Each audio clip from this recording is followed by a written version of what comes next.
Tracy Morse appeared on the first season of the program in 2006 and lost 23.8 kilograms.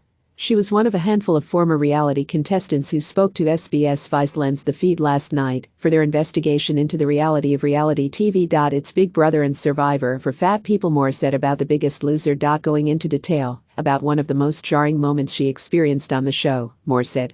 One of the first episodes was this room that we were all in, and we were all blindfolded. And they took the curtain down and there was all this food. They basically made us out to look like a bunch of pigs. I was quite distraught about the whole thing. We were quite traumatized to the point where I was crying. Morse also claimed that producers withheld cold water from the contestants during a particularly grueling challenge. We were on a tarmac and we had to pull a plane, and I think it was like 40-something degrees, she said. We looked over and we were all standing in the sun and we were given hot water.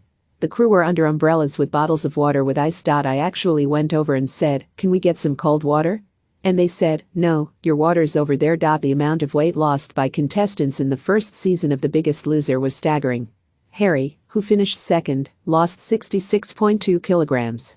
The winner, Adro, 51.3 kilograms, which was 37.58% of his body weight. So, how did they achieve such remarkable results being on a treadmill for hours on end? 3 hours, sometimes more, said about her time on the show. We all were on 500 calories a day. Some actually chose to be on less. Morse claims some of her co-stars fueled themselves with caffeine pills rather than adequate meals, and they looked for any little advantage they could get to drop more weight. Some of the contestants, they had enemas, they shaved all the hair off their body, they didn't eat, she said. They look like the Walking Dead. When you're doing that kind of exercise, it does take its toll. On New Year's Eve I was put on a drip due to dehydration, so that was pretty intense. I always said that I thought somebody was going to die on the show, she said. Ms. Fairley acknowledged that producers may have taken things too far in the early days of reality TV in the 2000s. I think we need to be smarter in how we make reality TV shows, she said. Because I think when we started we were very innocent and none of us really got it.